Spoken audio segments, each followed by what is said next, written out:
Hey, it's Juck. My number one wide receiver on Michigan's recruiting board is Quincy Porter. I absolutely love Quincy Porter. 6'3", 6'4", 180 pounds. I mean, he has the size, the length, and he's not just a big body. Obviously, Michigan needs a big body this cycle. They need a true outside presence.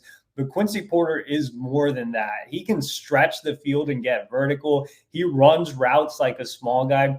When I saw him this year against Iona Prep, which is a really good, prep school in the Northeast, Porter tore them apart, man. 4 touchdowns. And he is that big body too. Like, he uses his size really well in the red zone. He had a jump ball win for a touchdown. I think Quincy Porter is underrated by some of the sites. He's ranked super high. Like, he's on the cusp of 5-star status. But I think he's a clear 5-star. My number one wide receiver on Michigan's prospect is Quincy Porter. No question. Let's get it. And I don't think he's going to throw the ball as much as he thinks he's going to throw the ball now that Chip Kelly's on board. And I'm happy about that. More quarterback. The truth is, Ryan Day has made a change philosophically, but it's none of those. You all know who wins. LSU is the drunkest fan base in the country. That means we've got. Hey, welcome into Juck on Bucks, the weekend show. Thank you so much for joining me, guys. Appreciate you as always. And we're going to have some fun today talking about some football, talking about some Buckeyes. We got some tight end stuff to talk about. We no Justin Fry today. We're not talking about the offensive line. We're going to talk about the tight ends today. Of course, we're going to talk about our big salty boom as the two most hated rivals in the world fought it over for a wide receiver. And somehow they're stunned they lost, and they thought they were winning. Don't know how that ever came to be a thing. We got some rankings to go over and a couple other things. But, of course, we got to start with Quincy Porter. Quincy Porter, obviously a guy that, I've been talking about him as the number one guy on my wish list on that wide receiver board for some time, outside of the number one guy on everybody's board, which is Decory Moore. This is big. This is big time. And of course, it was a whole lot more fun the way it happened. He was in Columbus last weekend, supposed to be in Ann Arbor this weekend. And heading into the weekend, there was some rumors going on that he might not make it to the official visit. That was something that the Michigan folks were laughing and scoffing about quite a bit. And then, of course, word pops out before he makes it up there that he is not making it up for that visit. So they're blaming Ron Bellamy. They're blaming everything else.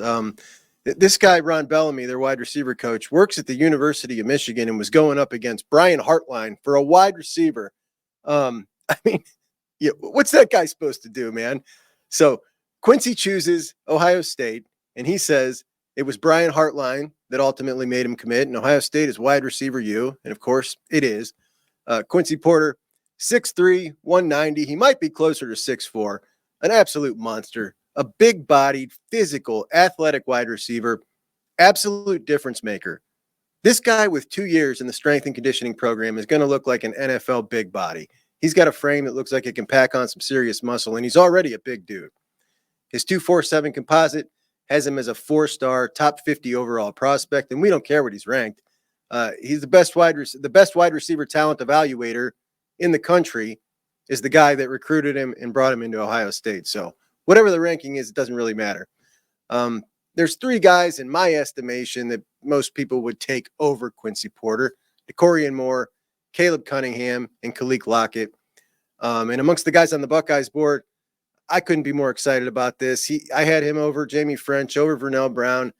This is the dude right here. This is absolutely the dude, because this dude on the field with JJ, man, this is a different animal than we're used to. I mean, obviously, he's not JJ. JJ has skills that we can't compare to anybody, but one of JJ's many skills is the ability to play bully ball.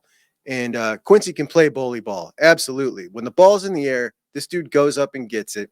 His catch radius is huge, and the thought of those two together is an absolute quarterback dream.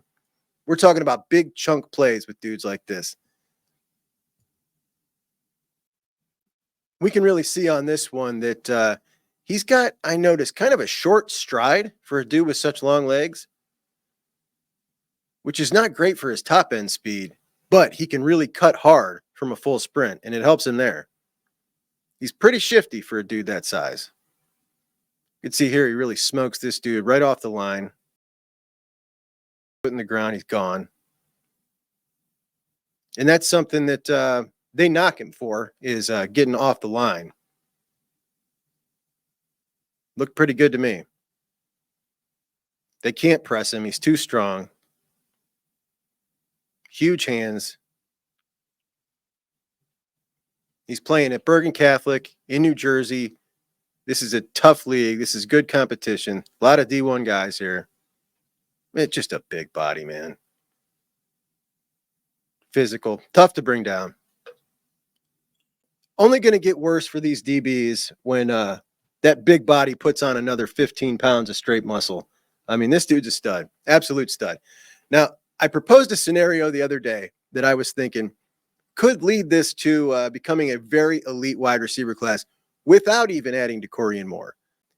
Now, if you don't land DeCorian Moore, there's still an avenue to have an unbelievable wide receiver class, in my estimation.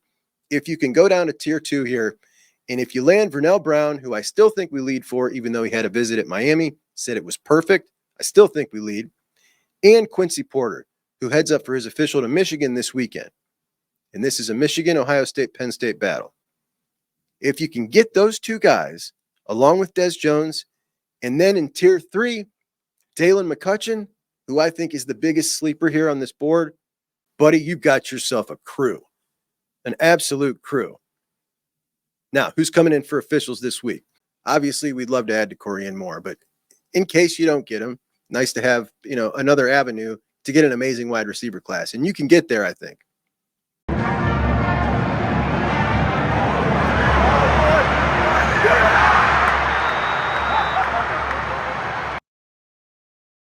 Give me Quincy, Dez, Vernell Brown, and Dalen McCutcheon. That's money, buddy. That is money. And in the case you get DeCorian Moore with Quincy and Dez, anybody can be that fourth. But I'll tell you what I was thinking.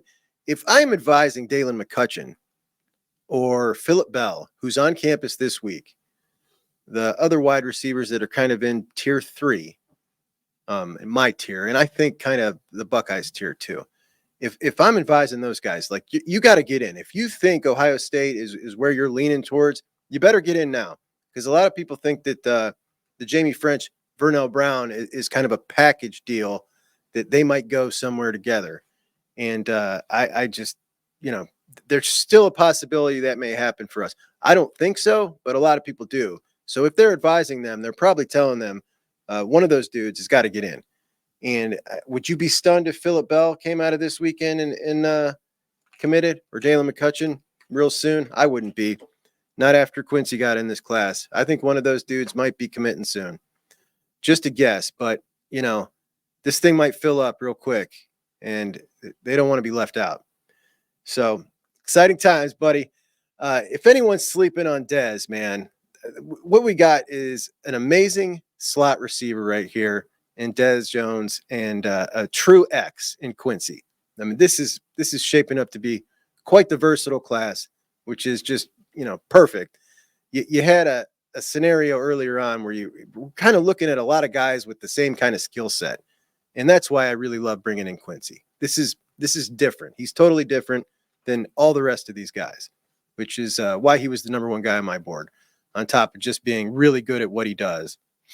And an extra bonus here, Quincy Porter has a little brother, class of 2027, who's also a wide receiver. And there's some talk that he may just be as good as Quincy, if not better. And by that time, Quincy will be, totally ingrained in the program. And of course, singing the praises of Ohio State, as every player does who gets here.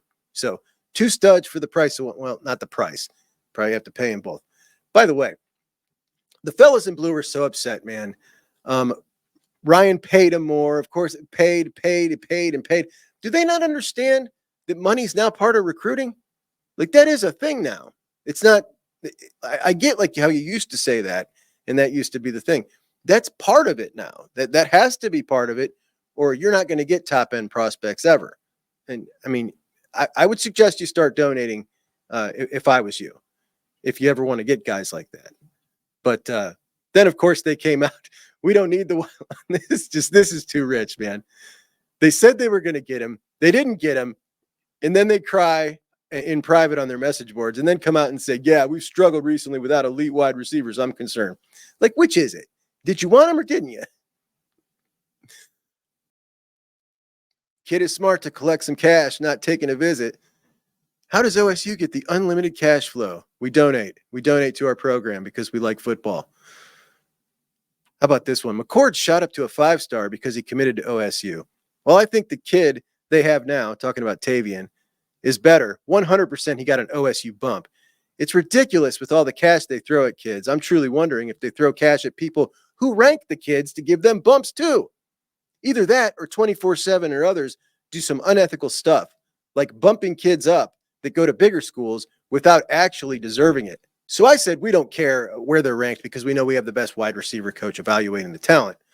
And it's interesting that people can't recognize that. Maybe the folks at 247 or on 3 are realizing the same thing, that they concede they are not as good at evaluating talent as someone like Brian Hartline, that they aren't wide receiver coaches coaching this guy one-on-one at a camp. And maybe if the guy who basically handpicks whatever wide receiver he wants says, I want that guy, and you got him ranked pretty low, maybe you misevaluated. I would think that those bumps are more those guys recognizing that. Or when a guy like Ryan Day, who kind of handpicks his quarterback most classes, goes after a guy like Tavian St. Clair, they might think, maybe we should put a couple more eyes on this 3-star in Ohio. Maybe it's that. Or a guy like Javon McFadden, who's ranked as a 3-star and is getting tons of attention from Alabama, Georgia, and Ohio State. Maybe they might have got that one wrong. And deserved? Bumping him without actually deserving it. This is not an award. These are evaluations. We deserve. I just wonder, with all the whining and complaining and all the stuff that I've seen, the blaming of this or that, nobody has ever seemed to consider that maybe there is a cloud of an NCAA investigation, and that's why you're not winning these kind of battles. I mean, it would certainly occur to me that might be something, right? No, we don't know what it's going to be. Nobody does. If anybody tells you they do, I mean, they're full of blue mud, but it's going to be something. And it's certainly being used to negatively recruit against Michigan. That's for sure. There's no doubt about it. And, if I'm a recruit and I'm down to 3 schools and that's one of them, that might be something that could push you away. So I wouldn't be surprised if that's something. And, the way things have started off in this class for them, you got to think it's probably more than one kid that's affecting. So I don't know, but they never bring it up, which is pretty strange. Always pointing the finger and blaming somebody else as usual. However, they did bring in a stud this week. They got Kanoy Winston. I love this dude. I wanted him in our class. He's a beast. Absolute beast safety. Top 50 guy overall. Now, in the 24/7 composite, getting him in there moves their class up to the number 40 class in the country, 40. It's not the number 40 class in the country. It's quite a bit better. And it's getting some momentum. The 247 composite ranking at this point in the cycle is always straight garbage because of the difference in the number of commits between teams. Syracuse, for instance, has the number 15 class in the country because they have a class full of 23 stars. We all know if Michigan wanted all of Syracuse's 3 stars, they could go get them tomorrow. Michigan's per player average right now is the 6th best in the country, which is pretty impressive. And their on-3 class ranking is up to number 13. The on-3 class ranking is much more accurate to me at this point in the cycle because it takes a rolling average of the number of recruits in everybody's class. So if the average of everybody's class right now is 7, it ranks everybody's 7 highest recruits. And it spits out a much more accurate number. It's not perfect, but it's much more accurate to me at this point in the cycle. And I think that's probably right about where they're really at. Nonetheless, that's still terrible for coming off a national championship, being around 15. But, that's what's going on up there. Enough about them.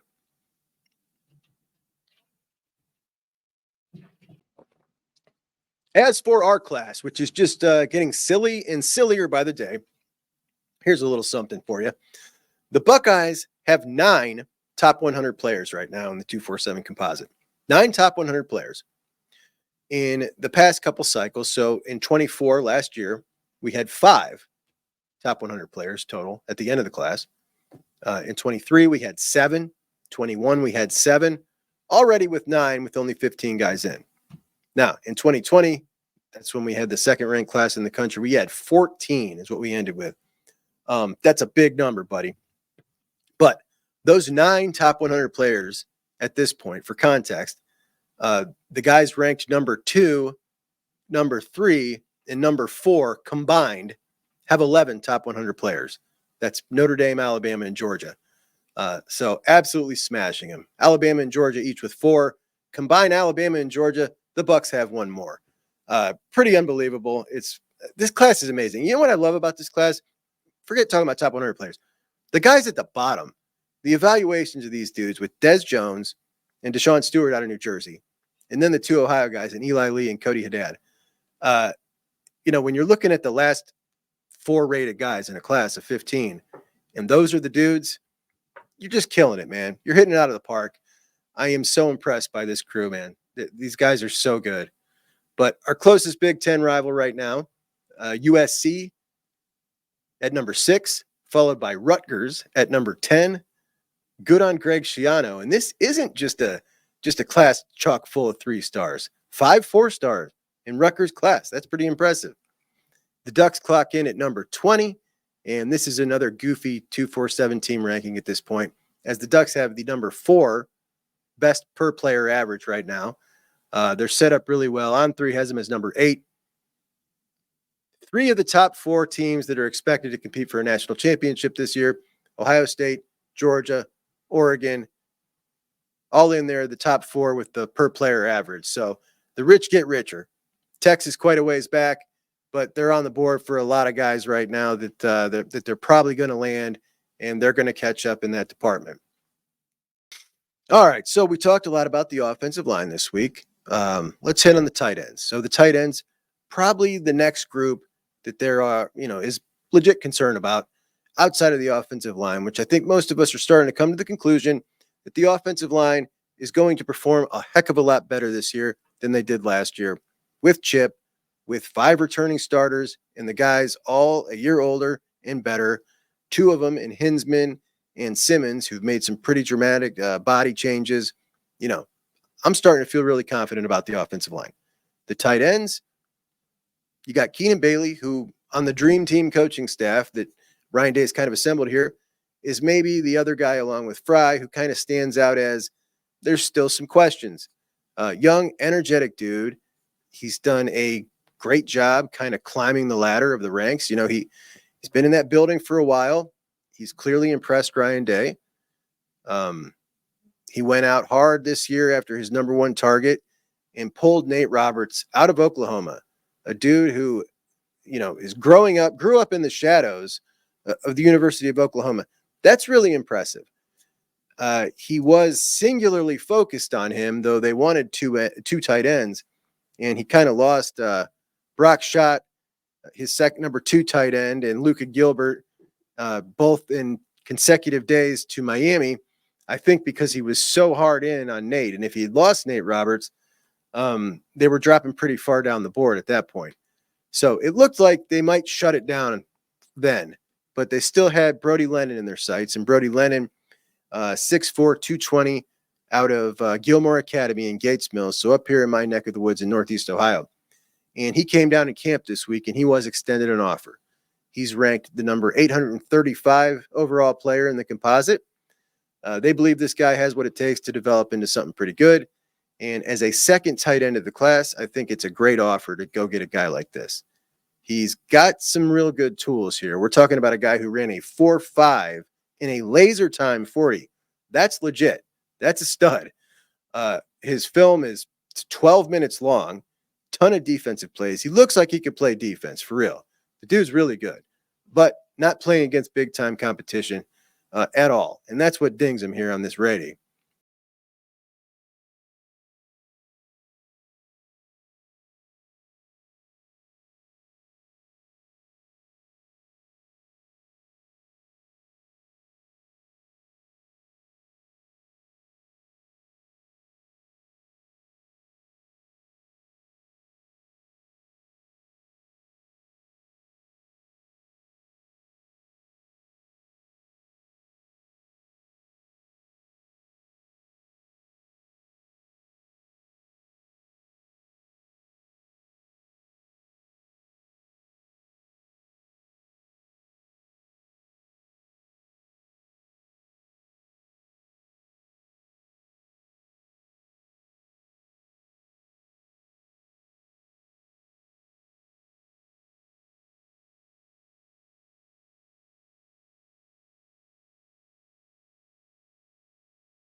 but a dynamic athlete and a really tough football player. He was trending to Penn State.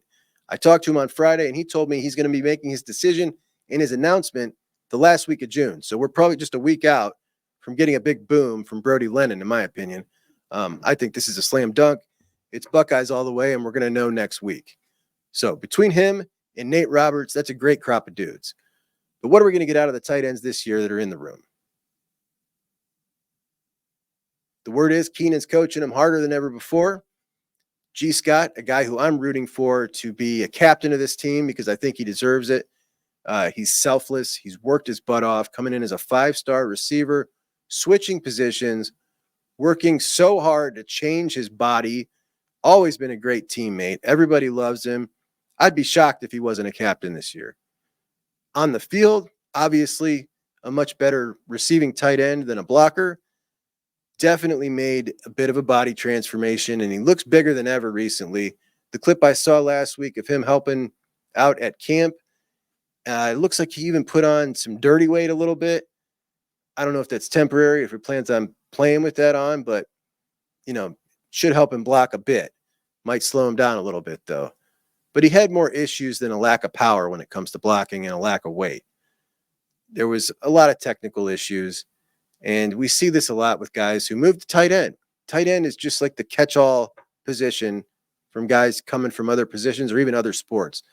So many of them are converted from somewhere else. The basketball player, the wide receiver who gets too big, a linebacker who's maybe just not quite fit for being a linebacker. But I'm expecting him to be a little bit better of a blocker. He's improved every year. We know for sure he's going to work as hard as he can at it. And, absolutely love G as a Buckeye. He's not been a great tight end yet, but there's definitely a shot that this year he could be a little better. And he's certainly a guy I'm rooting for. I'm always rooting for him, but he's been, quite frankly, just real poor blocking job. It was just poor, straight up. It was poor. Will Kacmeric, transfer from OU, 6'6", 260, an excellent blocker. And this dude is my favorite kind of transfer, a guy who works his butt off at a lower level, thinks he was under recruited, makes all conference, and then gets the call up to a big university, comes in with a chip on his shoulder. We heard out of spring, things weren't clicking for him just yet. Got plenty of time, and just like Will Howard, I'm not concerned about it. If a guy comes in and is clicking immediately in spring, that's pretty exceptional. We didn't hear that about either of them, but I do got faith that this dude is going to end up seeing the field quite a bit, being that number 2 guy after G. And I like him. I like him a lot. We know he can catch. We've seen him catch. I think he caught 24 balls last year. He's probably not going to, you know what? I want to tell you this. Dylan Davis from the Delaware Gazette is a beat writer that covers the team. We've had him on the show a couple times. Dylan said the first practice where he saw Will Kacmeric running, obviously this is a guy who's, been very up close with Cade Stover, watching him in the same setting. He said that Will Kacmeric was noticeably faster than Cade Stover. Now, that's not saying a ton, but, there are reports that Will Kacmeric might have trouble getting open and whatnot. Well, I mean, he's a big body. He can box him out. It's not like he's going to smoke anybody off the line, but he's faster than Cade. That's something. We know he has hands. I definitely saw some clips of him at OU making some really nice catches, honestly. The rest of the way. Wow. Nice. Beautiful crossing. The numbers are going to cover 0. That pass is caught. The tight end Kacmeric. And they Rourke. They pick up the blitz. He has all day. Hits his tight end on another. 3rd and 7 from the 10. Rourke. Pass deflected.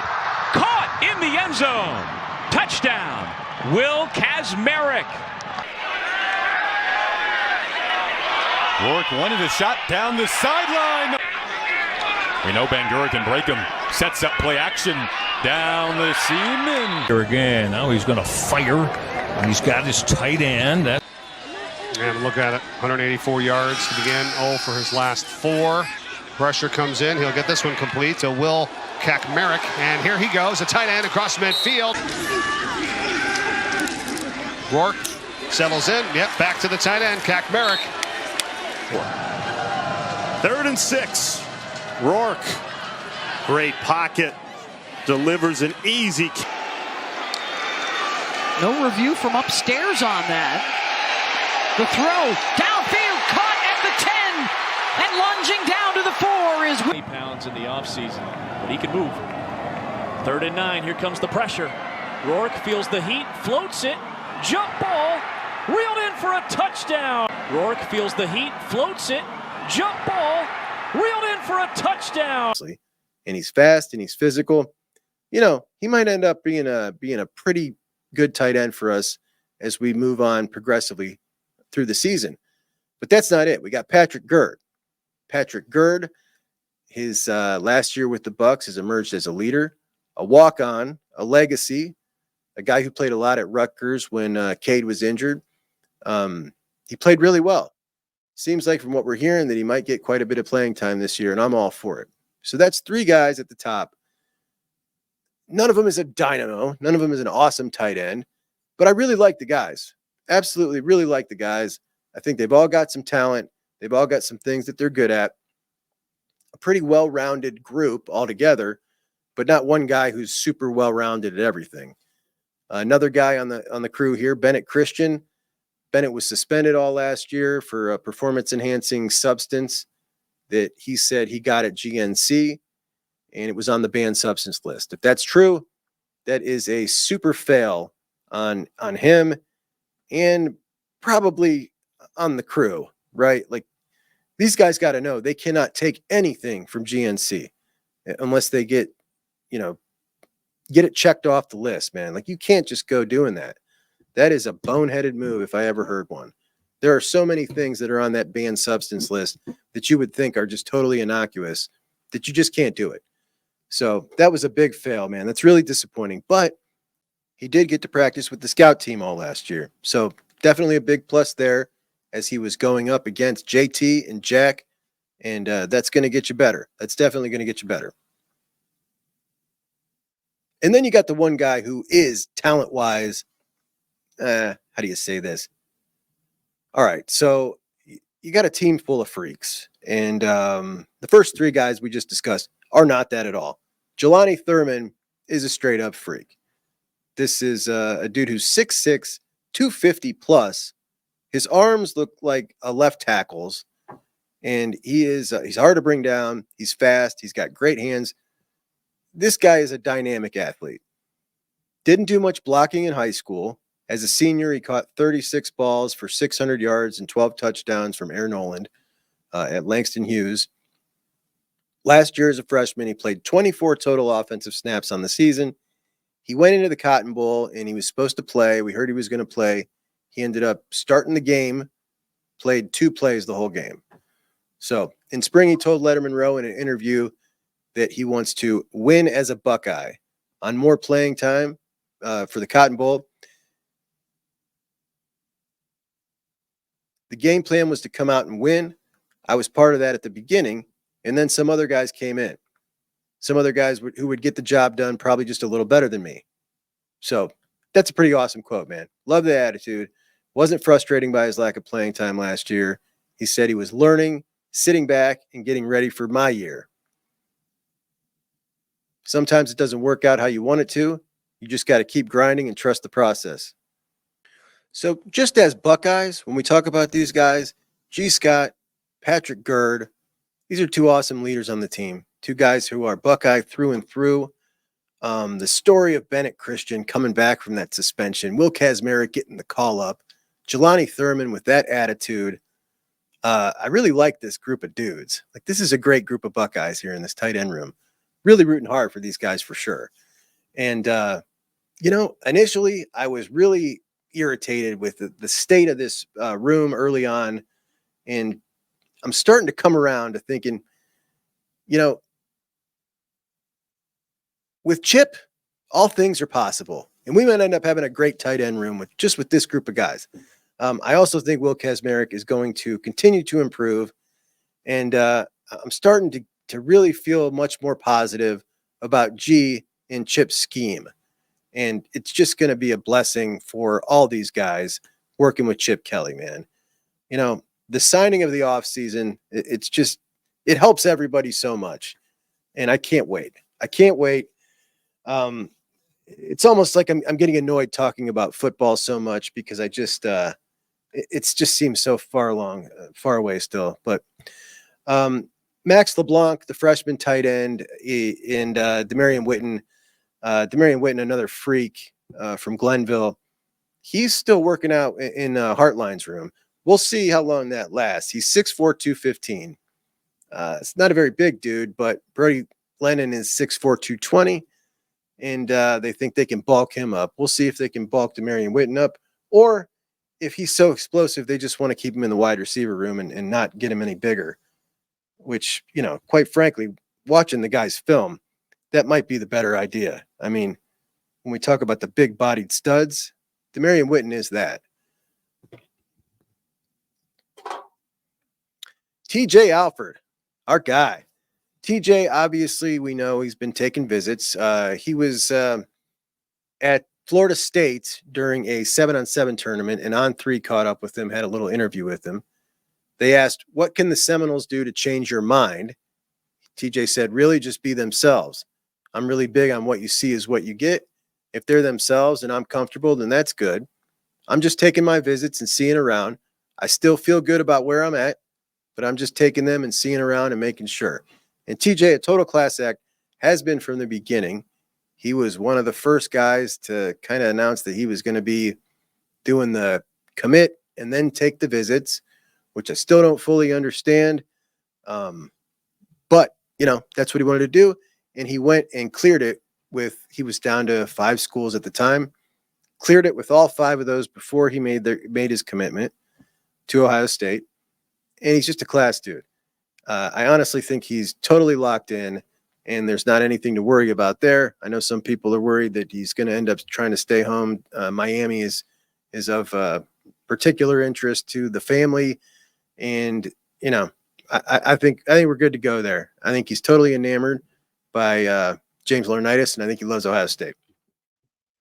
The national media is starting to recognize the absolutely dynamic secondary class that the Buckeyes are putting together here. We saw 2 pieces come out on Friday that featured our secondary. First, Cameron Teague Robinson of The Athletic, which used to be a fantastic publication, is not anymore, but they still do employ an Ohio State beat writer. He is the guy that wrote that inside the inside story of the NIL class, which was a piece that I absolutely hated, which was kind of framed to make Gene Smith look like this conquering hero for putting together this amazing class and spending a second NIL class and spending all this money on his way out the door to ensure that the football program was in great hands as he, hung it up and walked off into the sunset. I didn't like the piece. Everybody cooperated with it and gave all this information, 1870, the foundation. And I feel like and Ryan Day, that it just fed into this stupid narrative that Ohio State is trying to buy a championship. So it bothered me. But anyhow, he writes this piece about this particular recruiting class, and I'm just going to hit on the secondary part here. But as we know, the Bucks seeking their first recruiting crown in the internet recruiting era, which basically starts in 2000. And they got the number 1 and number 2 cornerbacks on board with Sanchez and Offord. The second time that's ever been done in the modern recruiting era, if they can land it. And of course, the first time it was us as well, with John Wade and Jeff Okudah. So even with Saban's insane defensive back recruiting, he was never able to pull that off. They quote Andrew Ivins in this piece here, the director of scouting it for 24/7. He says, I think if they can get those 2, it will be the top cornerback tandem in the modern recruiting era. Behind the scenes, they've debated between Sanchez and Offord over who's number 1, but Devin really cemented it in the 7-on-7 championships that we just saw last week. Ivan said it was an unreal performance for that type of prospect. He looked exactly as he should in a best-on-best setting. At 6'2", he has super foot speed, but I think he's very fluid and comfortable in and off man coverage. He baits quarterbacks into bad decisions as well. He said Naeem Offord is a little bit bigger, but he's everything you want in the position. He's physical and he can get to the football. Cameron Teague Robinson goes on to praise Tim Walton and how impressive he's been, calling him one of the best recruiters in the country. And then they hit on Fahim Delane, how versatile he is, listing him at 6'3", which is, I don't think he's 6'3", but if he is, that's fantastic. But that's the first time I've heard him listed at 6'3". Devin is 6'2 3/4, and he's listed at 6'2" often, but he's 6'2 3/4. That's really tall, man. Ivan's also hit on Deshaun Stewart, saying that if he's your fourth DB in the class, that is an elite haul. And Deshaun Stewart was down playing with the South Florida Express guys. He absolutely impressed. That was the first time that he got to really go out and showcase what Ivans calls, the best on best situation. This dude is legit. He absolutely belongs. A guy who barely cracks the top 300 in the rankings. Fantastic evaluation. Also a great dude. We had him on the show. I absolutely loved talking to him. But he's moving from cornerback to safety. We watched his cornerback film. He's a thumper from a corner. He's built kind of wiry and really aggressive. He really reminds me of IGB. And he's about to pack on some more muscle. So with a cover safety like that and a straight-up thumper like Fahim Delane, who can kind of do it all,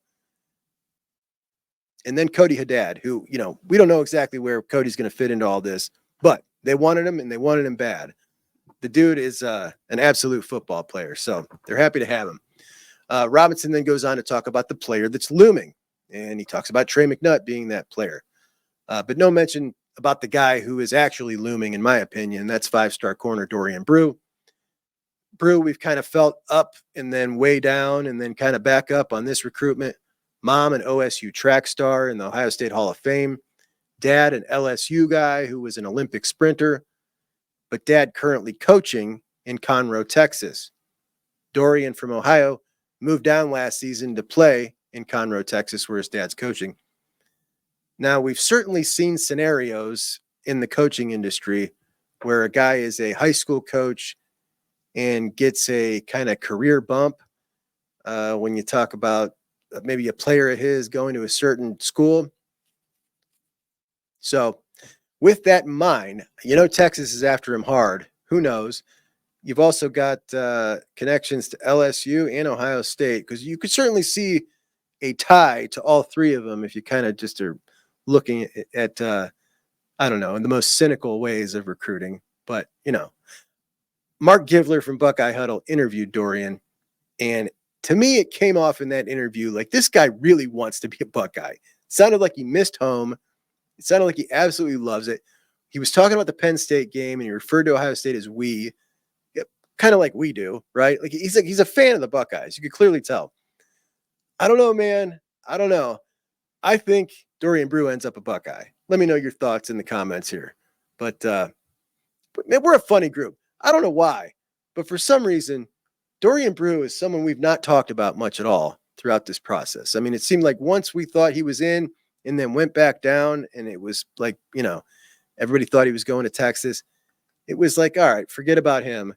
But Trey McNutt, it's been nonstop talk about Trey McNutt, and that's by design. Trey designed it that way, and he's done a great job with it.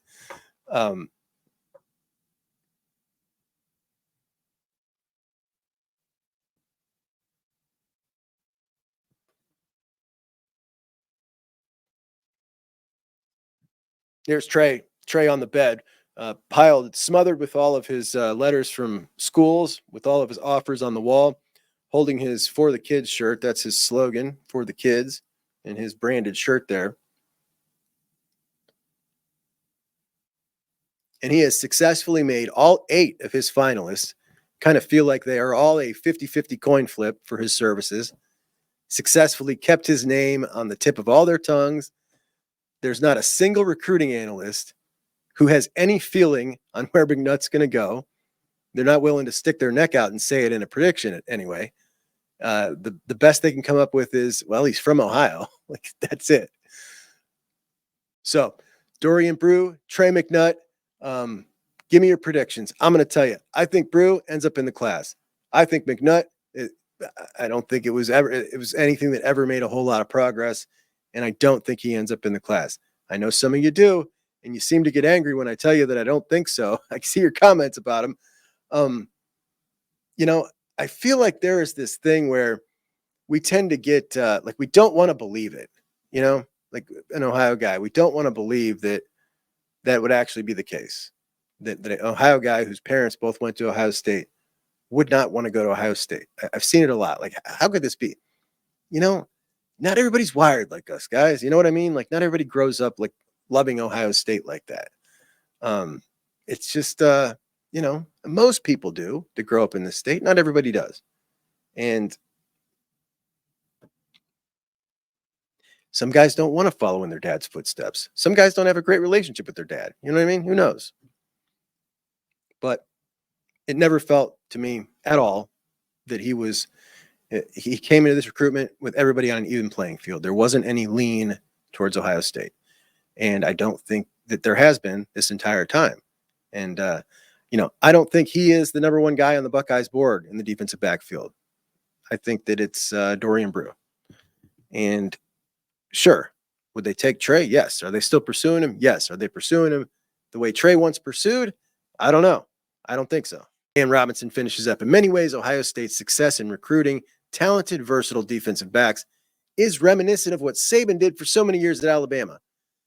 Yes, absolutely. That's what we're talking about here, bud. Been saying it for a while on the show that this looks like peak Alabama in the secondary, where you had starters who were going to be high draft picks. Then you had dudes on the bench lined up to come in, like the Jermaine Matthews and then the Aaron Scotts. I mean, they're loading up the pipeline. They're coming. Then you got the guys coming in 25 who are obviously amazing players. And then you got the guys even in 26 with Rock Hill over at Hoban, Vic Singleton out in Toledo, you know, in-state guys, you know, just amazing. It's absolutely amazing. And having this be the strength of the team, buddy, this day and age, that's where you want it. That is where you want it. Couldn't be more exciting. Now, getting a tweet or getting a message here from a pal here who's got something about David Sanders here. And it is a picture of David Sanders eating steak. It's a picture of his table. So he's on his official visit at Tennessee, and they are sitting, and it's the plate. It's David Sanders' plate. And David Sanders has 3 filet mignons on his plate, some rehydrated potatoes, and then he's got green beans, and he's telling me to zoom in. So I'm zooming in and looking. Something's out of the ordinary. He's saying, tell me what you see. So I'm looking in, and oh, okay, there it is. They have spelled his name wrong on his name tag for his plate. The number one target on Tennessee's board is at dinner, and they have spelled his name wrong. They've spelled his name Davis Sanders Jr. That's a slap in the face, man. That's a slap in the face. I got to say, you know, this was neck and neck between Ohio State and Tennessee, but then they misspelled his name on his tag at dinner, and I think that's probably going to swing it, guys. I will post this picture in editing so you can see it.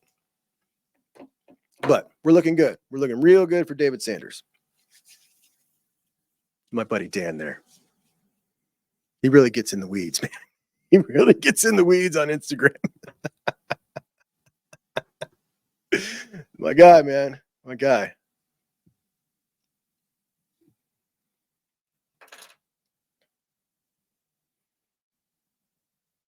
All right. Tom Fornelli of CBS, also of the Cover 3 podcast, where he's their resident Northern guy who kind of defends the Big Ten and Notre Dame because he's over there. He says, speaking in terms of doing well in recruiting, the addition of 4-star safety Fahim Delane boosted Ohio State's 2025 class to the number 1 class in the country, passing Notre Dame.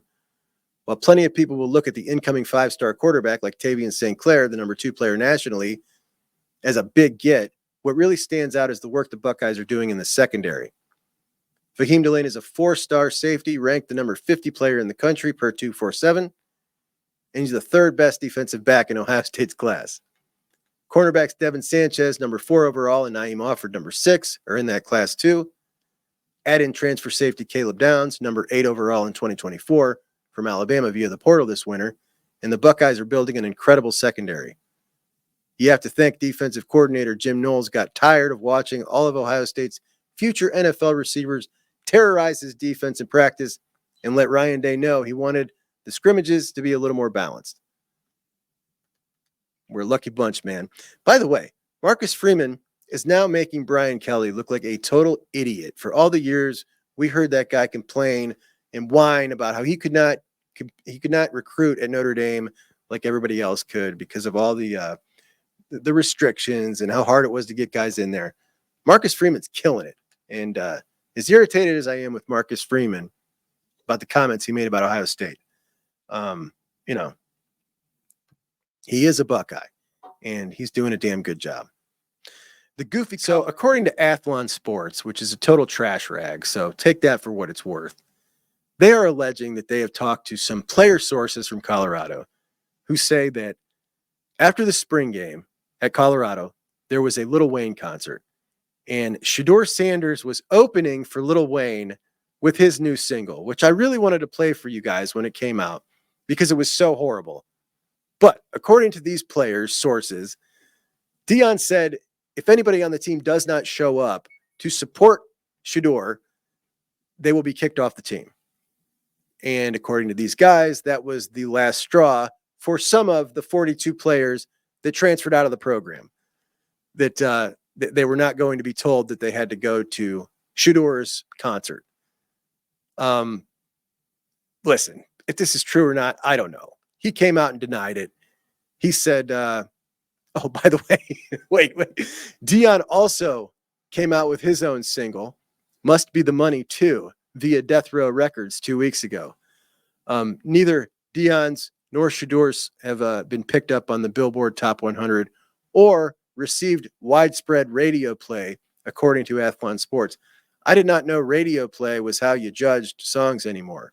I don't know. I don't do music much, but I'm not a music guy. I have audio on all the time, but it's usually somebody talking about college football. No surprise there to you, I'm sure. Not a music guy. So listen, Deion, could this be true? Yeah, absolutely. We're talking about the guy who exempted his two sons from a mandatory team meeting because they had to fly to Paris for a fashion show. Absolutely, it could be true. Is it true? I don't know. Maybe. Deion came out and said, "This is one of the best lies I've heard. God bless you, and I pray you sleep well tonight because we are Lord Jesus." All right, offensive line text messages. Let me resume. So, we know that Deion allowed his sons go to Paris for a fashion show while everybody else on the team had to be at a mandatory meeting. That was admitted to. Now, does it sound plausible that the coach that did that would also tell the other players on the team that they had to go to the Lil Wayne concert to watch Shedeur or they'd be kicked off the team? Yeah, sure. I would believe it. I mean, it might not be true too. Who knows? Who cares? I don't care. It's just another, like, if you're a serious program, stories like this don't come out about your program, whether it's true or not. That's just what it is. What I don't understand is how many of these fake Colorado fans who have popped in just because they're Deion fans have latched on to his sons, like identified with these dudes as college football superstars. These kids are the Kardashian kids, man. Jet setting to Paris for a couple of college dudes that play football. Like, these kids aren't relatable. These dudes grew up with Deion Sanders as their dad, man. What are we talking about here? I can't stand it, man. I can't stand it. I don't know. I guess I'm just different, or I was different even at that age. Like, the TC Caffeys of the world are the guys I relate to. Those dudes, underdog walk-ons who work hard and then break through and now they're studs. Like, that's who I work for. That's who I root for. Like, and the crew are sending this out to all the 2026 prospects. They are really proud of their new lockers. I mean, this is on the cover of what they're sending to the prospects in 2026. Now, really cool looking little lockers, right? But there's a whole lot of things at Ohio State that are pretty cool. It's, I don't know. I found that pretty interesting. particularly when if you're comparing it to, I don't know, let's just put it this way. If LSU or Alabama or Georgia or Texas sent a picture of their locker, they would smoke us. But they won't in the new Woody. This is the retrofit Woody. These ones, they're not up to par with those guys when we talk about the seat at the locker. It's just not something I would have sent. I don't know. The Michigan insiders are now trolling each other as this fella Till Daddy, who's one of these guys who makes predictions and such and works for some Michigan publication, published a diss track for Scam Web. That's the guy who we heard on last show talking about Ryan Day and the excuses. That was pretty funny. Years at number one, seasons with an appearance at number one in the AP poll. The Buckeyes are third on this list. Notre Dame at 1 with 26, Alabama 25. Ohio State, 21 separate years, has appeared at number one in the poll.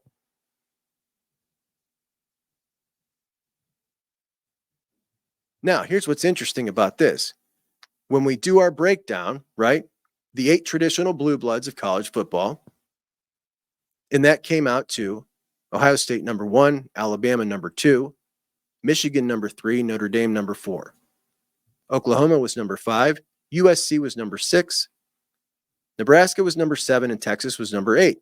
That was the JUCK on Bucks poll of ranking the blue bloods using the top 11 statistical categories that we consider make a college football program great. So we used the 11, broke it all down. That's what the numbers spit out. There was no bias. I didn't think Ohio State was going to be number 1. They were. Now, what's unique about that is when we look here, we see Notre Dame, Alabama, Ohio State, Oklahoma, USC, Texas, and Nebraska. 7 of the 8 blue bloods. Now, Michigan, number 10, but they ranked number 2 or number 3 in the blue blood rankings. So that's pretty pathetic. That's pretty weak. And now I wish I would have included this statistical category. Maybe I'll add it and we'll make it 12. 12 sounds like a better number. Maybe we should add this one next time we do it. Yeah, we should. We'll add this one when we do our updated rankings, and we'll add this one. Who else? Any other interesting ones on here? Here's one. For our buddy that I'm about to hit on his comment, keep in mind there. Take a look there. Take a look at LSU. LSU has been number 1 in 5 different seasons in the history of their program. That is pretty soft, bud. That is pretty soft. How about Tennessee? Only 4. My goodness, that's pathetic.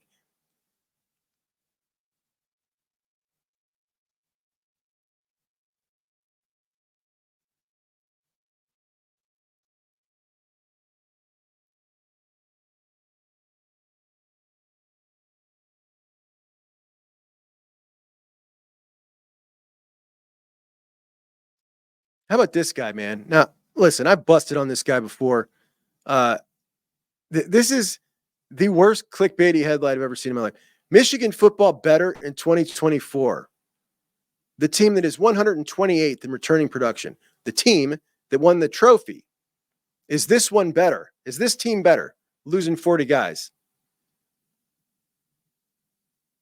And you look at all the people that clicked on that. It worked. It worked. But the problem is next time, you would hope they learn their lesson and don't come back when you pull some nonsense like that. That's garbage, man. That's garbage right there.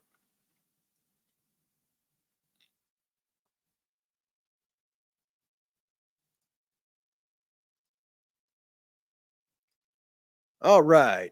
Oh, I got a correction to make, guys. So the other day, I was giving you guys a Will Howard stat. The stat came from my buddy here, Woody's 3. Is it Woody's 3? No, it's Wood 3s, right? Anyway, the stat is not Will Howard converted 48 out of 50 red zone attempts. It is 42 out of 50, which was still 5% better than the rest of the country. All that was accurate. It was 42 out of 50. I misstated it. 48 out of 50. Thanks to my buddy Dan for pointing that out so I could correct that. And here is Woody's saying, hey, Juck, 42 out of 50 stat guy here. That's our guy. Thank you for doing that for us, buddy. Here's Will Howard's completion percentage throughout his career from freshman to now. 53.6, 54.5, 59.8, 61.3. I think this year he can get around 65%, which is what McCord was at. A lot of people say, oh, Howard is just a mobile McCord. And I think, shoot, that's actually pretty good. If I could go in and edit McCord and give him Will Howard's wheels and pocket awareness, I think it would make a pretty darn good quarterback. Not to mention Will Howard's size. Will Howard, if he could pass as good as McCord, right? I already think he can. I mean, I know what I'm talking about. Yeah, I think he can. Yes, it's a big upgrade. It's a massive upgrade. And how much, like we said the other day, how much of an upgrade did you need from McCord to beat Michigan last year? You lost by 6. How much of an upgrade did you need? Not a lot. Take a guy with Will Howard's running skills. Yeah, even if he's just the same exact passer as McCord, which, you know, isn't great, but, you know, yeah, everything's going to be better. Absolutely. I'm with you there. The best ability is availability. Brown was praised to be more athletic. To be the more athletic quarterback. Yet I hope this year he can stay healthy so we can see what he can do. Well, I definitely hope so too. And the thing is, yes, he was praised to be the more athletic quarterback. The other quarterback was Kyle McCord. And in that scenario, yes, he was definitely the more athletic quarterback. But that whole thing was not his game. For whatever reason, they were trying to make him to be out like he was a mobile quarterback. That's not what he is. He's a guy who can extend the pocket. He's a guy who can run if you absolutely need him to. I think it was pretty apparent in his first game when we saw him move. We're like, oh, wait, he's not that. But yeah, he is more mobile than McCord. But yeah, man, they totally they did him a disservice by spreading that around that he was some kind of mover and a shaker. That's not what he is. You know, you watch the guy's high school footage, which you should if you haven't. It's fun. He's awesome, and he's a gunslinger. Dude's a Brett Favre. That's what he is, man. That's his style of play. Not a runner. So I don't know. I don't know why they did that, really. Honestly, I don't think it was good for him. All right. If Carson Hensman got suspended for any reason, he should be blamed for his lack of playing time, not the coaches. Fair. They told us he didn't get suspended. What do you want me to do? I can't blame a guy if they say he didn't get suspended. Like, I could certainly blame the coaching staff if the best option is that result, right? You take one guy out of the lineup and it looks like that. I think it's fair to blame them, right?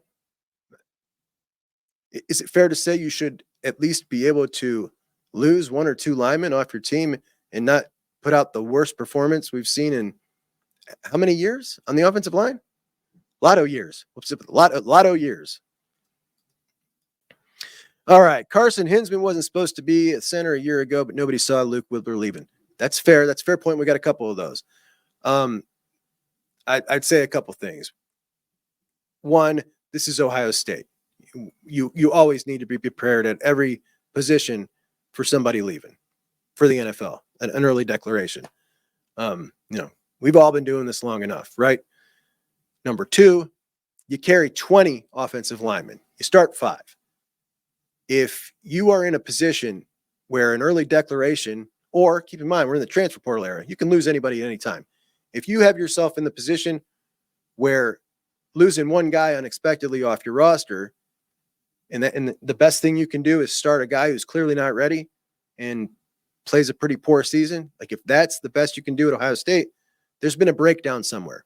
There's been a breakdown in recruiting or development, or you failed to address it in the transfer portal because you have ways to fix it now. So if that's the best you could do is rolling Hensman out there unprepared, and I'm not trying to bag on him, love the dude, really happy and proud of him that he buckled down, got bigger, he's staying this year. But if that's the best you could do, then in my opinion, there was a breakdown somewhere and you failed. You failed on that one.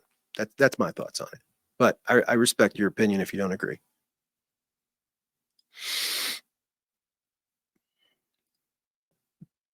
All right. JR says, Fry is really my only concern on the staff right now.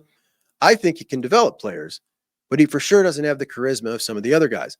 I'm trying to remain patient, though, Because if we do end up with Cook, Sanders, Lowe, Stargell, and another guy or two, I think that'll be a good haul. Great show, Juck. Andrew Mueller says, I just don't get Sanders vibes. The vibe Sanders is in. So listen, here's the deal. Interesting you say this. That was my impression of Fry too, that he was kind of abrasive, just did not really have the kind of personality that I thought was jiving with the players when I saw a little clip of him. And then his press conference, the two that he's given two this past, since the end of the Cotton Bowl, he's spoken twice, and I watched both of them. I think I watched one of them twice, and he just sounds abrasive, dismissive. I didn't come away feeling like, gosh, this guy's awesome. Kind of like you feel about the rest of them, right? So I felt the same way. Now, shortly after that second interview aired, I was watching the podcast, live podcast, and Jeremy Birmingham brought something up, and it was about, somebody was talking about the offensive line, and he started talking about Fry, and he made a comment to the effect of, he was bothered that some of these coaches would not allow the folks to see their personality. And I got the opinion, and he said, then he started talking about Fry. He's like, because Justin Fry's great. This is the way I came away from. I came away thinking what he was saying was, Justin Fry is a really great dude, and every time he gives an interview like that, he won't let anybody see it. That's the impression I got. That's what I felt like he was saying without saying it. And I would have to think maybe that's true, because everybody in the building seems to really like him, right? So granted, I bag on the guy a lot, but he doesn't do himself any favors when he comes out and has no charisma and sounds dismissive and like a schmuck. However, he may actually be a great guy, and he just doesn't let us see it. But I see what you're saying. I see the same thing.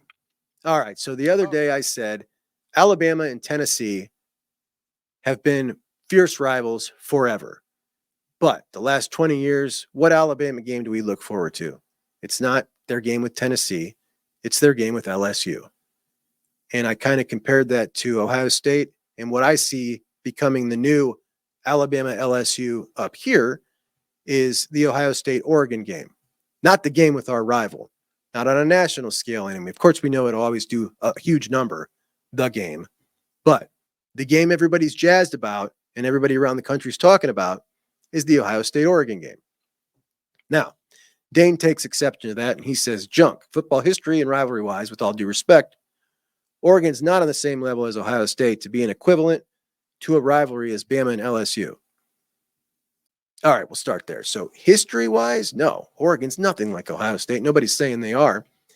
They're nowhere near Ohio State in that department. However, LSU, nowhere near Bama in the history department when they started that.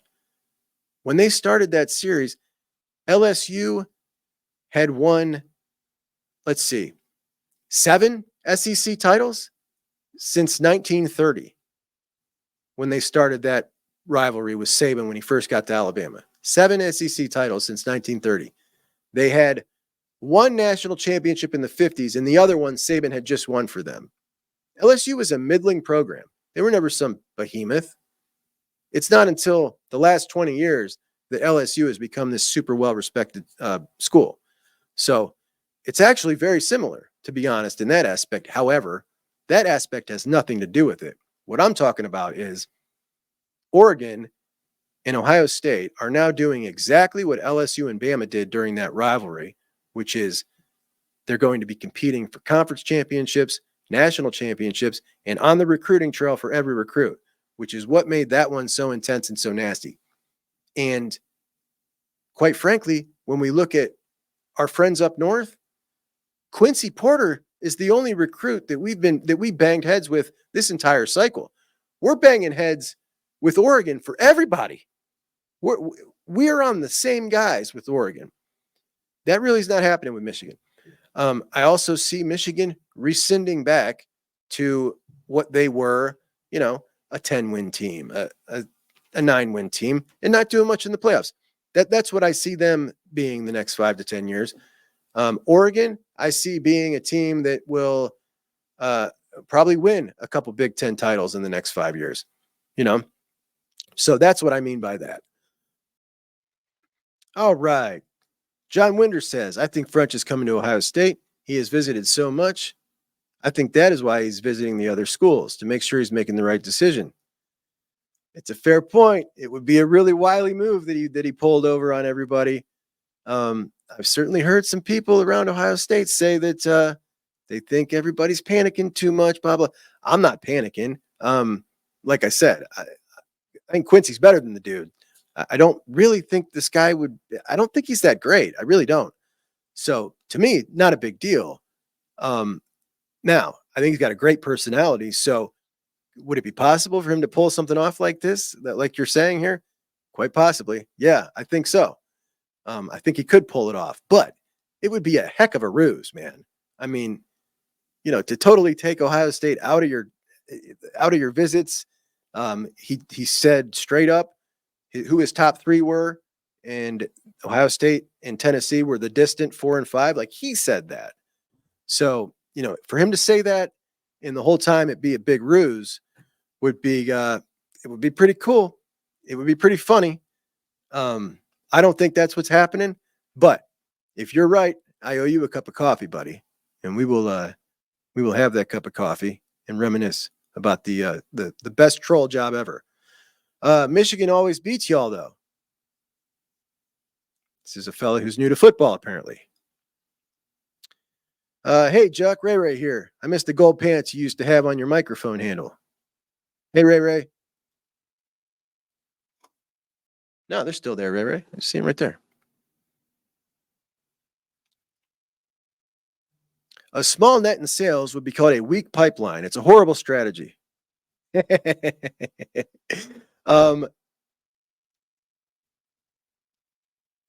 think that might be a good nickname for Fry. A weak pipeline. Now, if these guys, football coaches, if they ever worked real jobs ever, most of them haven't, I think they would learn a lot. I think it would teach them something that they would be able to kind of use in their field. But you're right. It's a weak pipeline. I've never been in sales. Well, I guess kind of I am. But that is a weak pipeline. Anyway, guys, that's all our awesome comments for today. Thank you so much for those of you who give me interesting comments to ponder to and respond to. I comment to the majority of my comments. I read them all. I always read them. If I can get to all of them, I do. But if you want to talk, and I'll put you on the show and respond if it's a thoughtful, cool one, and always love them. And that'll be my show for this evening. I will talk to you guys soon. Please listen to the podcast. Please like the video, and talk to you soon, guys. Juck on Bucks out.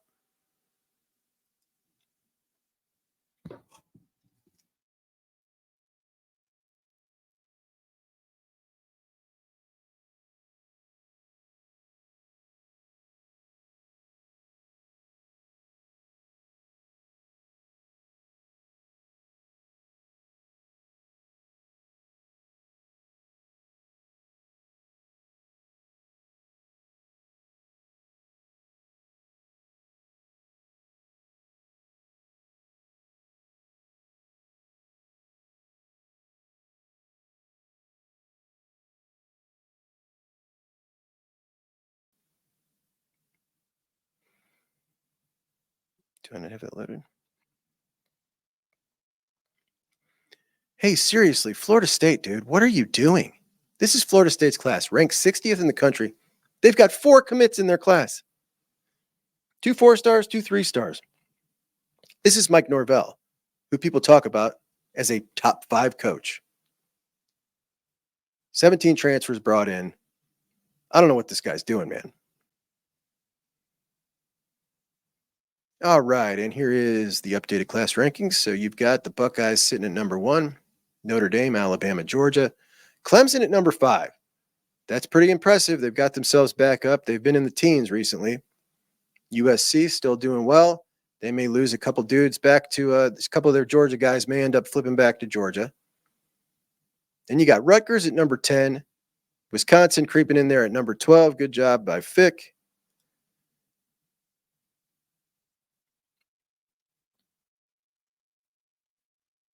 And here are our offensive commits with Tavian St. Clair, Bo Jackson, Des Jones. Now Quincy Porter joins. Nate Roberts at tight end and Carter Lowe at tackle, looking really well balanced. On commit watch, Isaiah West should be coming any day now. Brody Lennon told me he was making his decision the last week of June. So the 24th to the 30th, he was on Penn State before the Bucks offered. I think we're all Bucks all the way now. So Brody Lennon coming soon. Isaiah West coming soon. Stargell will announce on July 4th.